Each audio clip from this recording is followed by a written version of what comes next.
Ini adalah pandan butter cake karena emang kandungan menteganya atau butternya tuh lumayan banyak, tapi ini tetap legit dan lembut, harumnya juga enak banget, dan ini ekonomis aja, cukup pakai 4 telur. Penasaran? Yuk kita mulai bikin.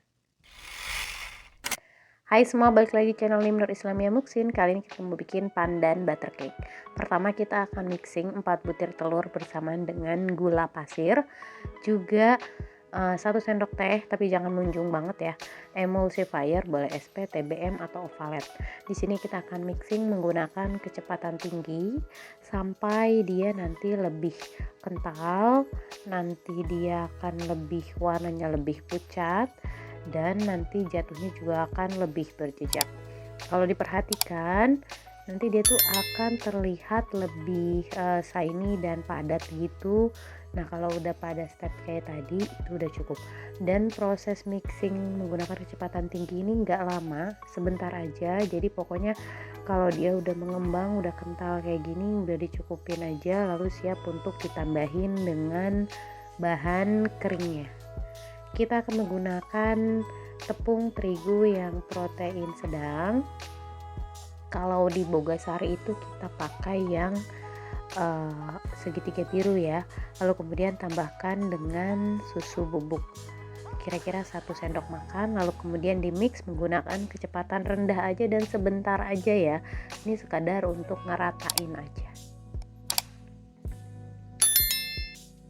Nah setelah rata, aku mau mixing dulu bahan-bahan cairnya supaya nanti dia saat diaduk di sini nggak menggumpal di bagian bawahnya atau nggak mengendap di bagian bawahnya. Tapi kalau mau langsung tuang-tuang langsung ke sini juga ya nggak apa-apa juga sih.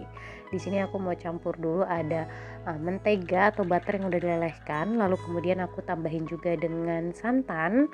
Ini santan yang satu kemasan 65 ml, aku tambahin air sampai jadi 80 ml ya. Lalu kemudian aku tambahkan dengan minyak sayur biasa, dan jangan lupa pasta pandannya.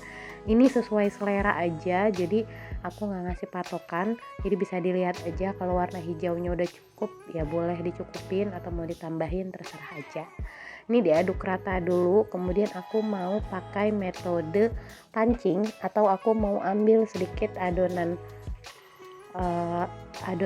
tepung dan telur tadi,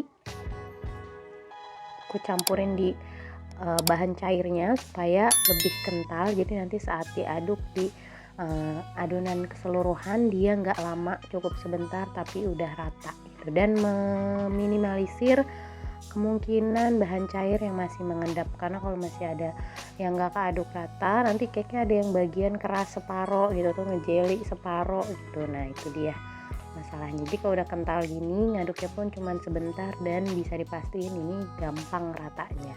Ini aku masih pakai mixer tapi kecepatan paling rendah dan cuman sebentar aja, sekedar rata. Kemudian aku lanjut ngeratainnya pakai spatula. Di sini aku mau tambahin lagi pasta pandannya karena menurut aku masih kurang hijau. Tapi kalau kembali lagi ke selera masing-masing. Oke, jangan lupa kita harus sudah memanaskan ovennya ya, minimal 15 menit sebelum loyang kuenya masuk. Nah ini setelah rata, tinggal mau kita tuang ke loyang. Loyangnya bebas mau pakai ukuran apa aja. Ini aku pakai loyang kotak ukuran 15 cm atau 18 cm, masih sesuai. Atau kalau mau pakai loyang bulat juga bisa, pulban gitu. Dan ini aku mau oles pakai margarin aja. Kalau ada Carlo juga boleh, lebih baik Carlo. Tapi ini aku mau make sure, aku mau kasih baking paper bagian bawah supaya nggak lengket aja nanti saat ngeluarin. Di sini kita tuang adonannya semuanya sampai rata, sampai habis. Lalu kemudian dihentakkan dulu beberapa kali supaya mungkin aja ada gelembung udara yang terperangkap bisa keluar, jadi meminimalisir cake-nya biar nggak bolong-bolong. Kemudian setelah dihentakkan beberapa kali, aku mau tabur-tabur dengan almond slice, dan setelah itu siap untuk dipanggang.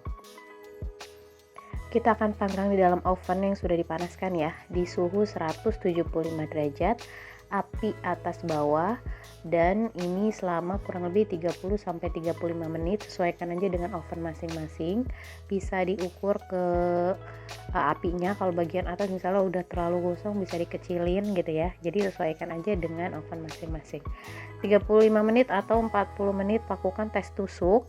Jika sudah tidak ada yang menempel di tusukan berarti udah cukup matang cake-nya. Jika masih ada yang menempel, lanjutkan 5 atau 10 menit panggang. Dan ini dia hasil yang udah matang. Ini hasil lembut, harum banget, dan ini enak banget, legit karena santan, apalagi ada mentega juga jadi wanginya enak banget.